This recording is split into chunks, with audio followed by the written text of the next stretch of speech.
Hello and welcome back to An Abundance of Naught. I am Garrett, your host. I'm joined this week only by Wade.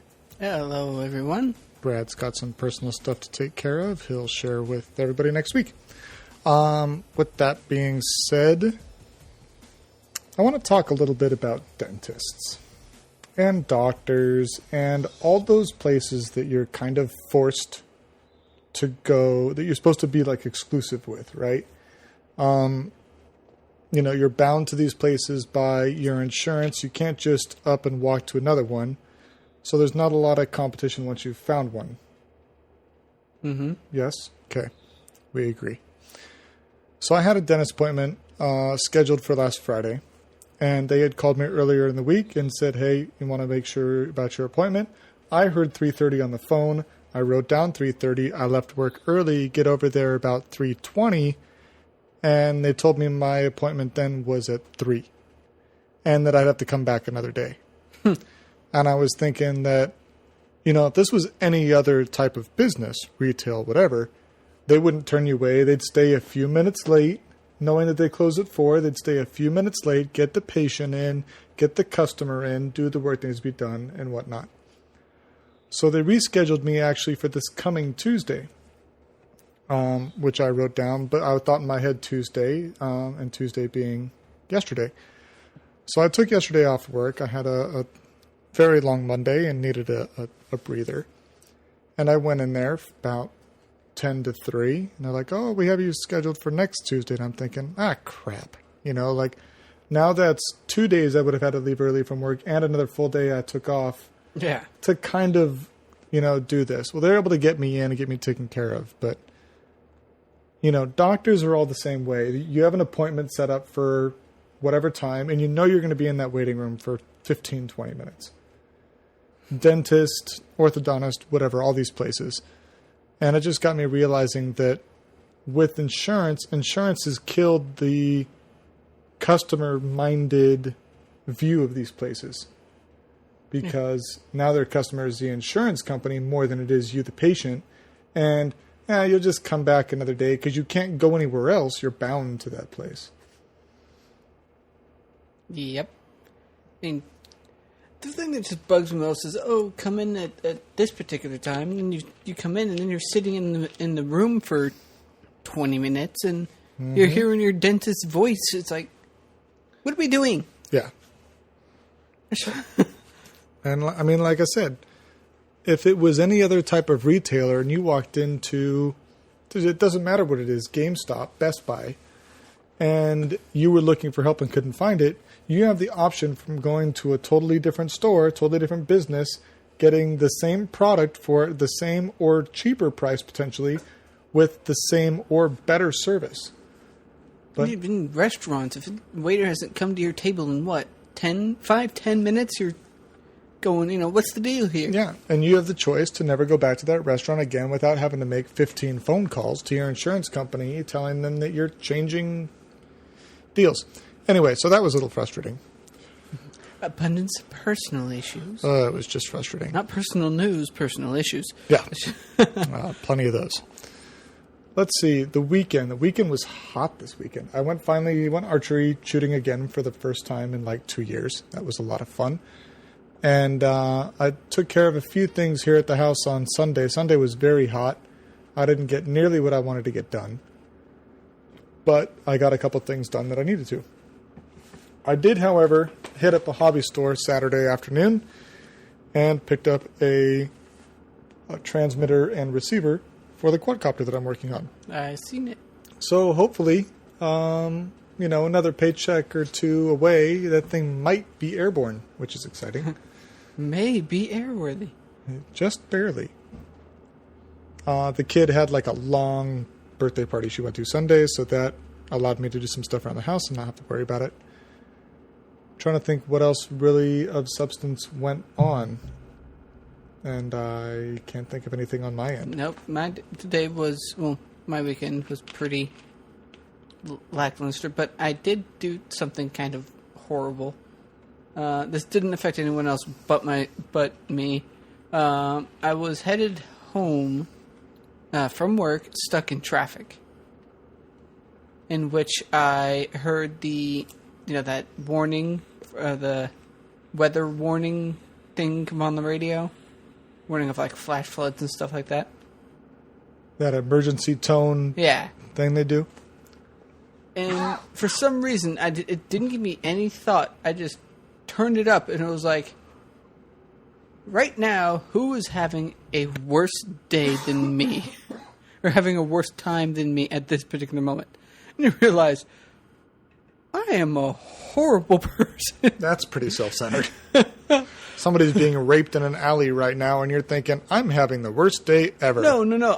I turned this thing, instead of just like changing it to music, I turned the thing up to hear that someone else was having a worse day than me, a worse time than me. I'm stuck in traffic, but this guy's in a flash flood. Sure. Somehow trying to make myself feel better by hearing about someone having That's like watching those daytime TV shows, right? Like Judge Judy and like Maury Povich and Montel Williams and whatnot. And it's like, these people are retarded. Like, I'm glad I'm not them.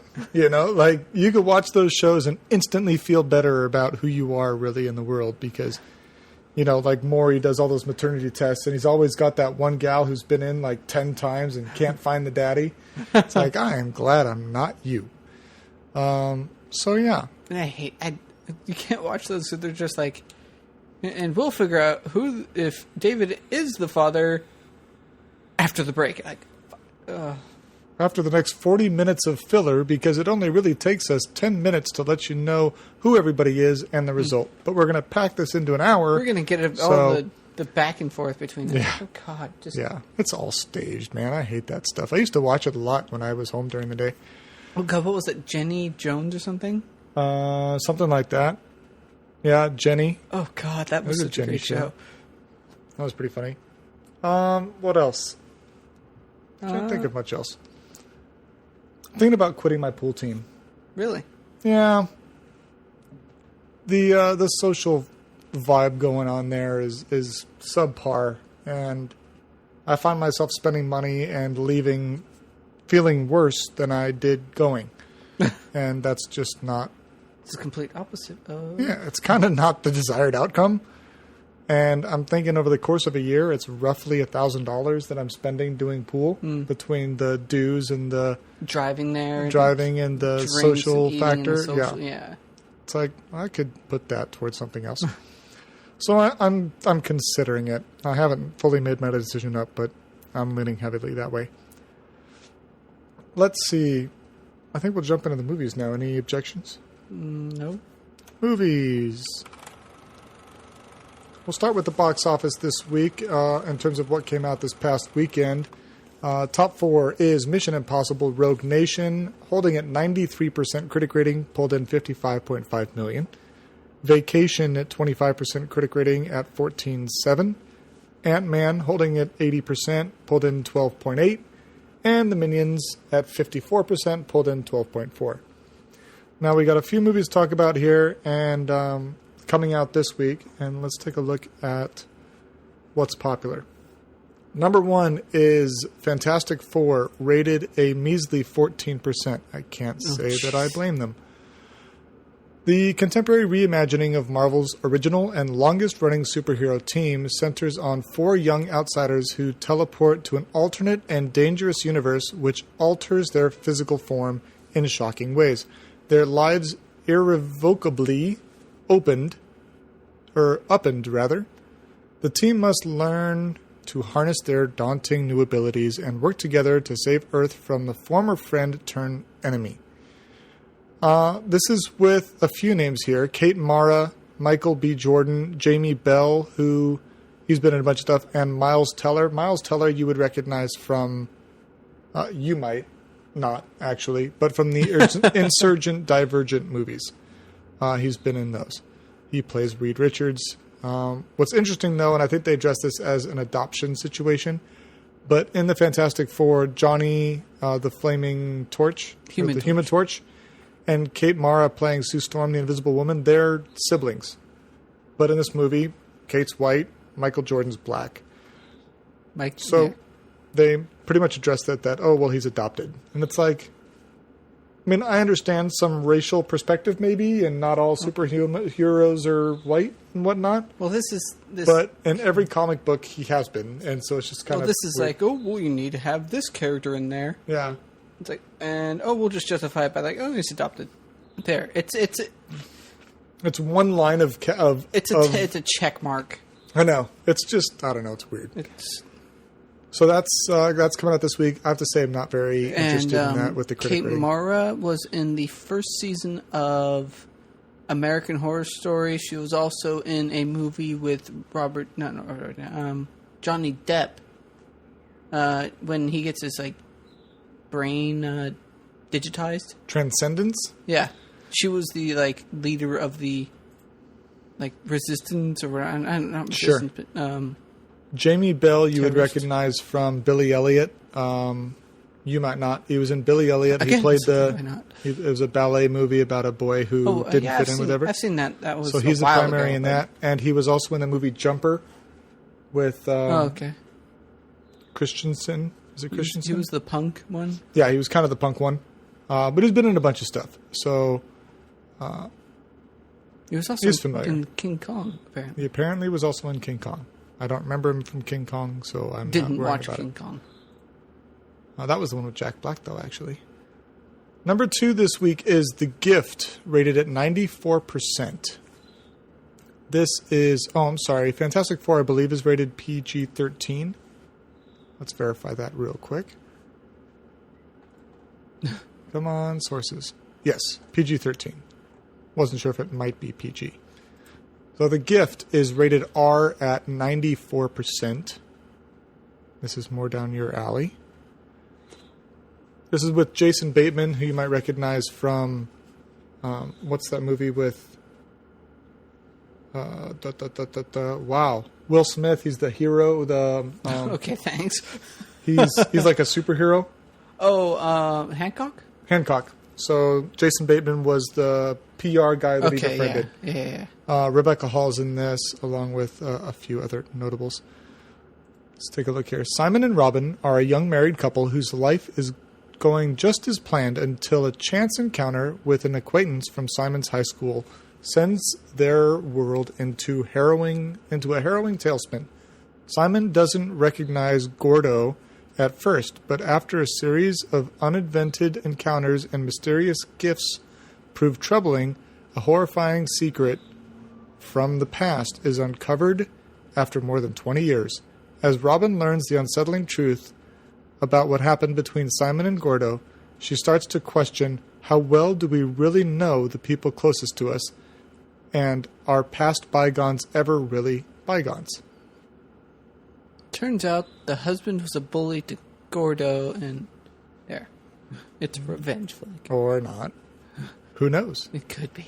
Maybe they were a partner in a crime or something, and it's coming back to haunt him because his accomplice is feeling guilty about it. Number 3 this week is Shaun the Sheep at 99%. That's pretty... Wow, what, really? Yeah. Rated PG. When Shaun decides to take the day off and have some fun, he gets a little more action than he bargained for.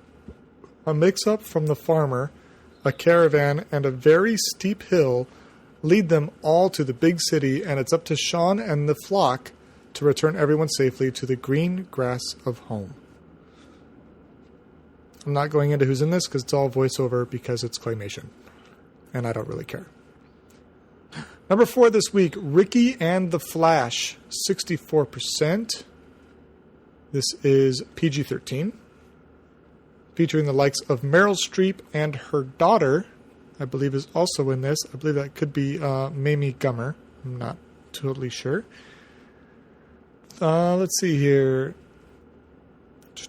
Okay, so Meryl Streep, the 3-time award-winning, goes electric and takes on a whole new gig, a hard-rockin' singer-guitarist for Oscar-winning director Jonathan Demme and Academy Award-winning screenwriter Diablo Cody.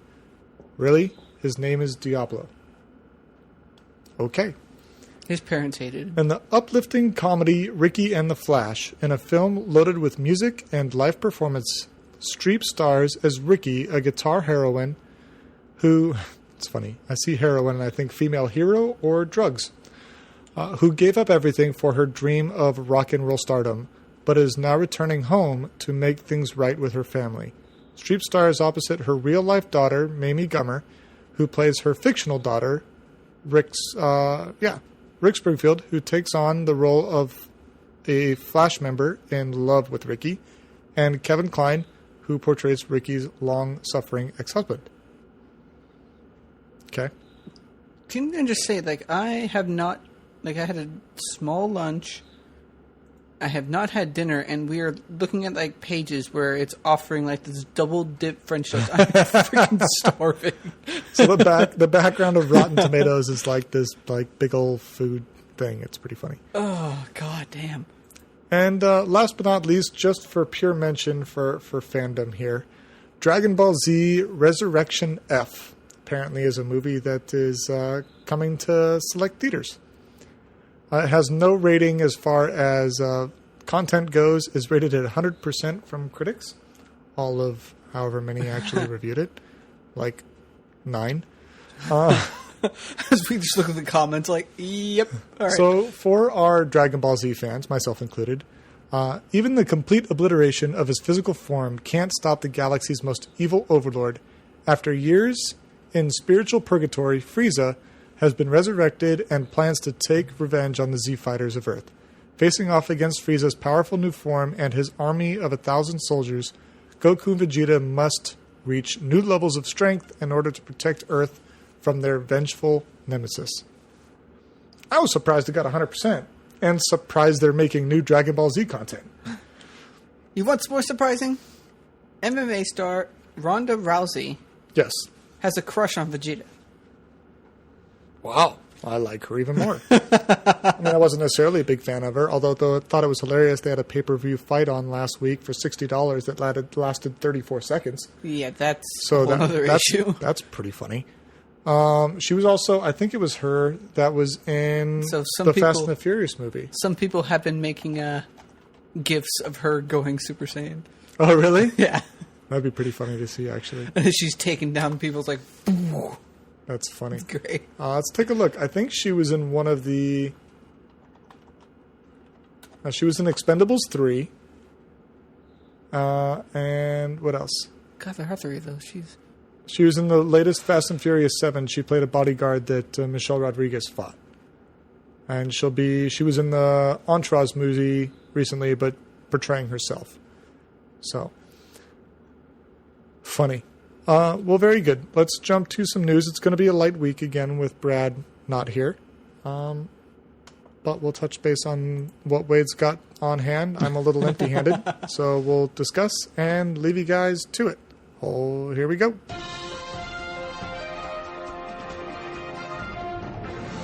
Coming out of Gamescom, Blizzard jumps the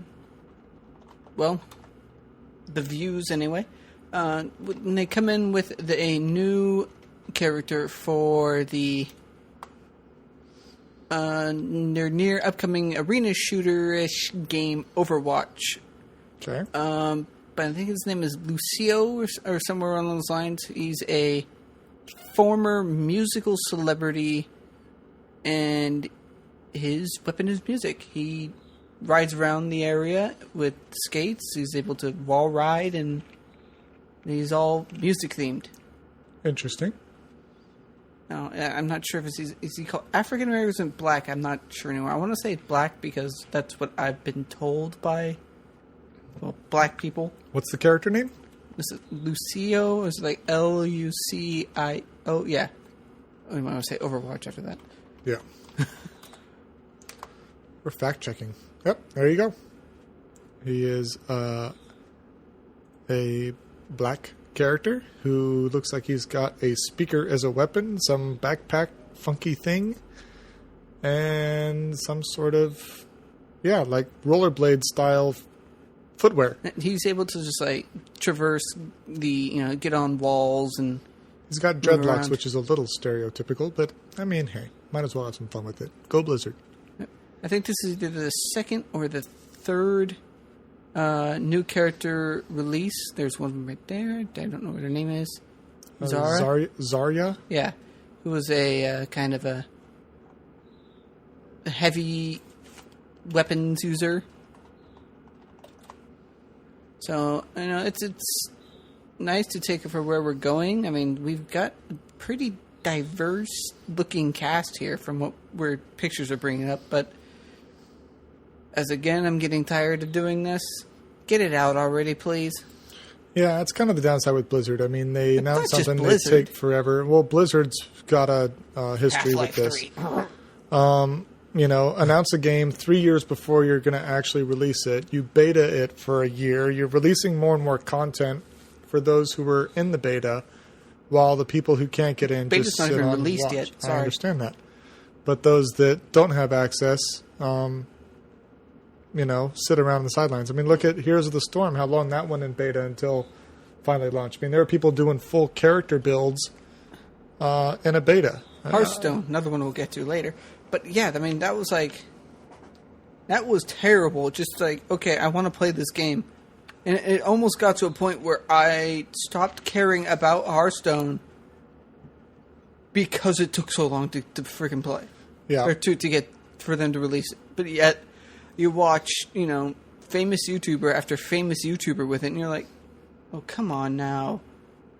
Yeah, my biggest issue with something like that is, especially like with Overwatch where they're announcing new characters, is you should definitely be releasing the game, get the mechanics of the game out, and then release new characters once the game is available. Don't be spending all your time now pre-release working on, coming up with new characters, whatever. Get all the mechanics down and everything, and then you can work on new character mechanics on the side, and then release those in subsequent patches or something during like that. The beta, and so that way you can test the new characters in with millions of testing.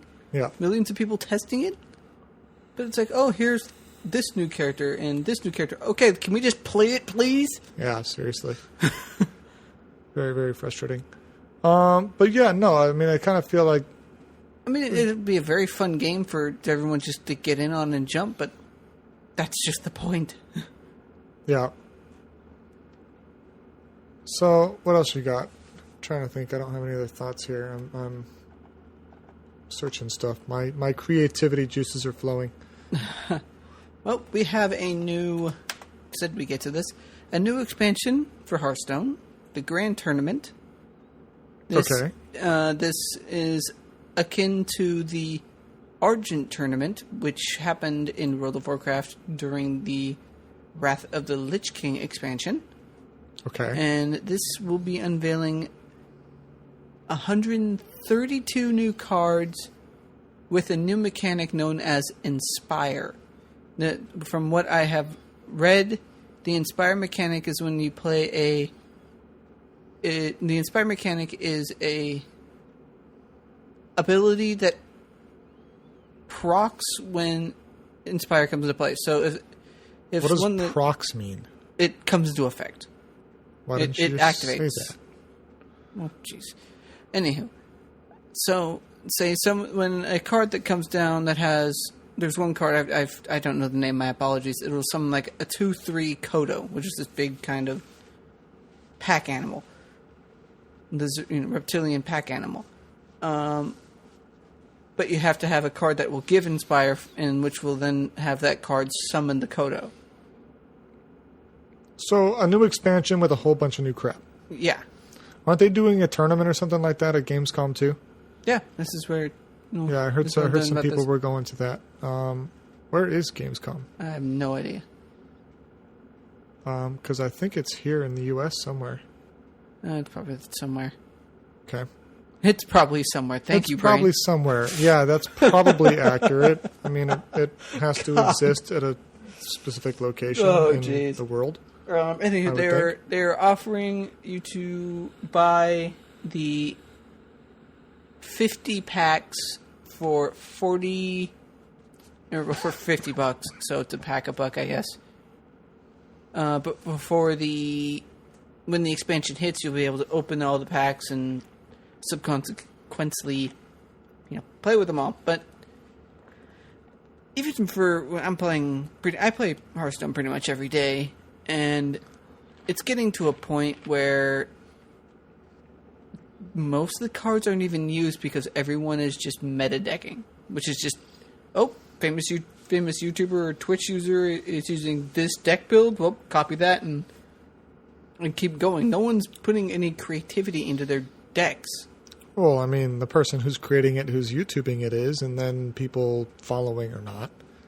But the initial person is. My 2 decks I think are creative. I have a Sticky Paladin deck and a It's all going completely over my head. Oh, stop crying. I'm not crying. It's just I have no idea what you're talking about.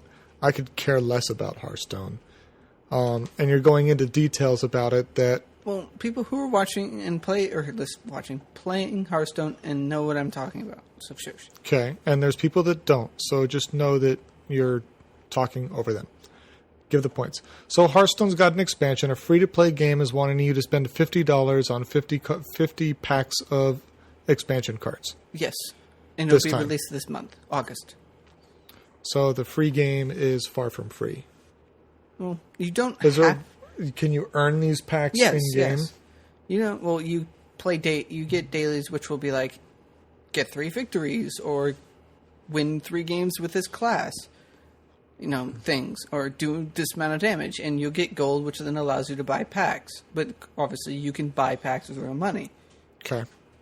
And to the point where I'm getting is that also as well, we're going to the point where there is so much removal, which is cards that are able to destroy minions or do damage, and basically keep the board clear, that it's at some point it's almost impossible to play.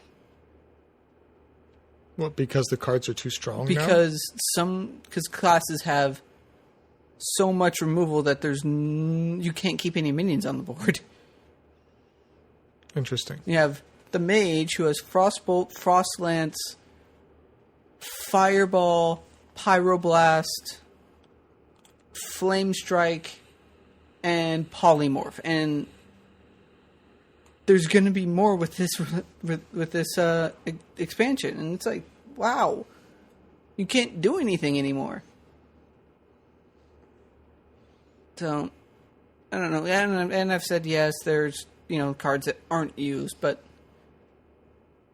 it's really annoying whenever you try to put something on the board and it's obliterated because people have so much versatility in the way they can remove your minions for not a lot. And that's the whole base of Hearthstone, is either equal or better trades than that you're getting and forcing your opponent to make worse trades.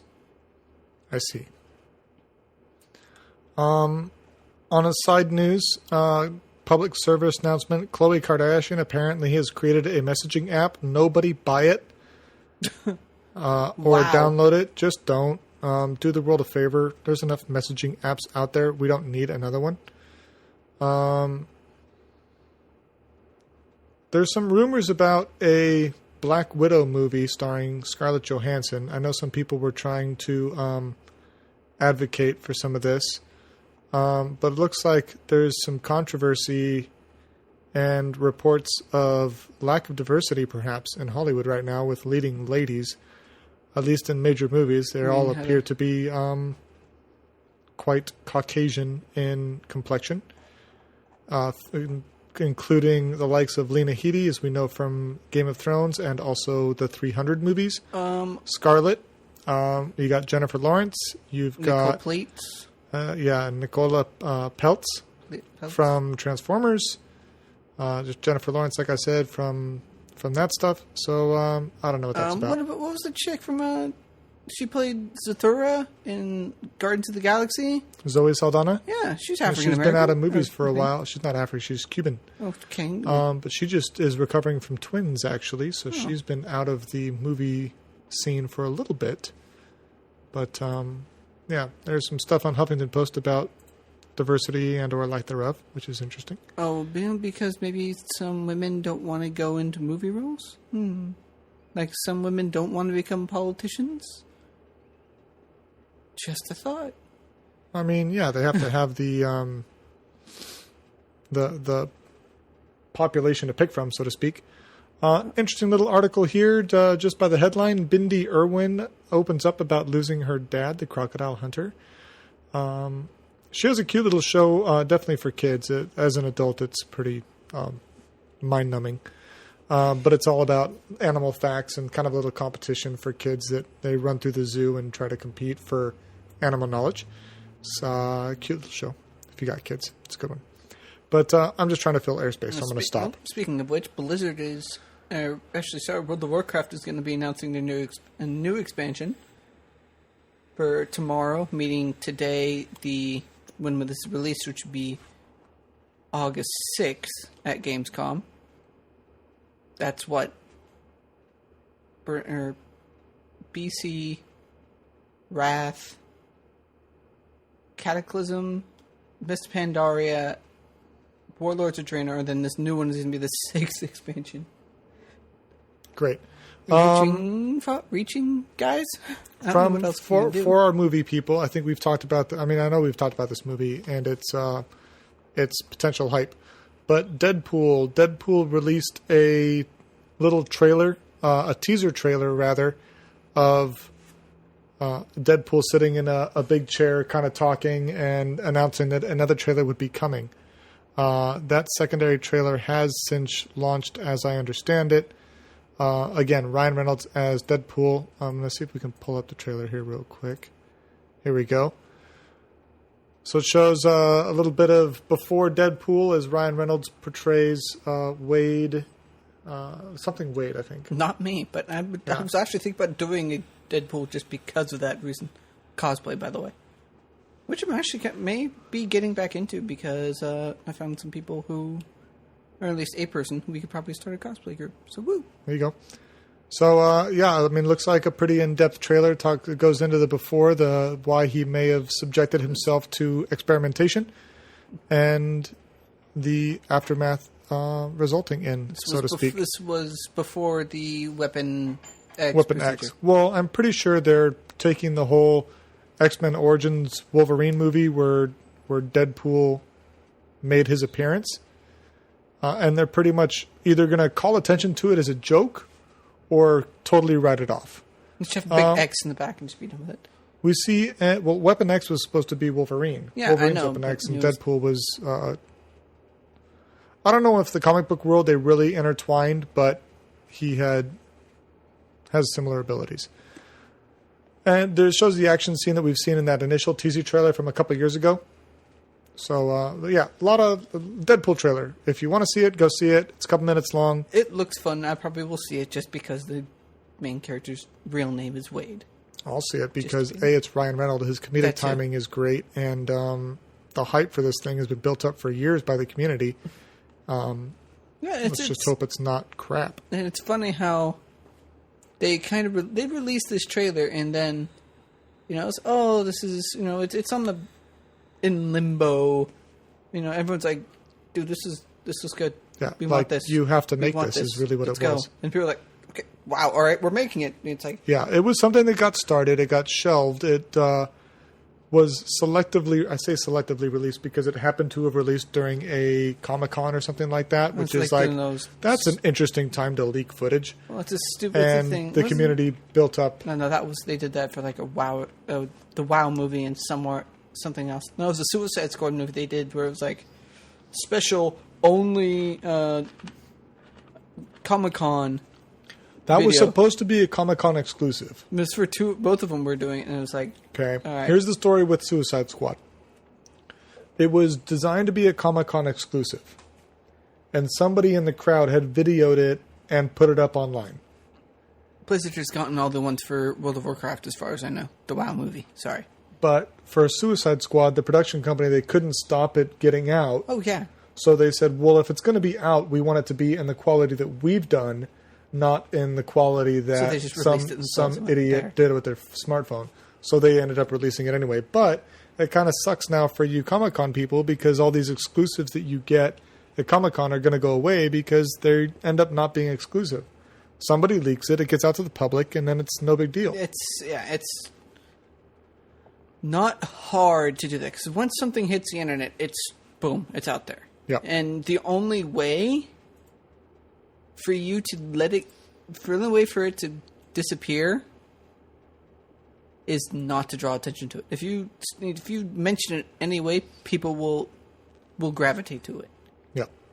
If you don't, go, oh, we don't want this here. People will be like, well, hey, this is what they don't like. Here, have it. That's what people do. They consider it a challenge if you try to stop them. Yeah. Challenge accepted, mission accomplished. So, anyway, don't leak crap. Or leak it all you want and realize that there's effects to your actions. There are consequences to all actions. Well, I'm kind of against having that kind of, this is an exclusive event, exclusive trailer. It's kind of a knee-jerk reaction. Oh, you want to get into this thing? Here, pay, however much it is to get in to this event and watch this sneak peek trailer. Well, it sucks because you can't decide to go to Comic-Con. It's sold out so fast that you're screwed. And there's other people who are, let's say, other countries. Sorry, we're not the only country in the world here that can't make it to these shows, these events. Are you going to show it to every Comic-Con that happens? Yes, there's like 4 or 5 of them, by the way. Just when we say Comic-Con, a lot of people refer to the San Diego one. But that's the thing. It's when they sell out too fast, and a lot of people can't go because they're not in the U.S. or any other country that Comic-Con would happen to go to. We call that geographical restrictions. Yep. So I'm thoroughly against having these exclusives. Sure, you can have what other thing? Oh, you get to see a trailer a couple of days in advance. Cool. Yeah. But when it's this is exclusive, no one else gets to see it. It's like, you know what? That's a middle finger to everyone else who can't go. Yeah, I kind of wonder how much of a marketing stunt it is. Knowing that it's an exclusive, you're either limiting your audience to see the work you've put into creating a trailer, because it's not like they just snip it together and they're done. There's decent effort that goes into it. Or do they make it out to be an exclusive, knowing that it's going to get out, or as an exclusive, it's hyped up that it's an exclusive situation, and does that generate more hype that way? I don't know. I'm just curious. But before we beat this horse to a bloody pulp, we will go ahead and end it here.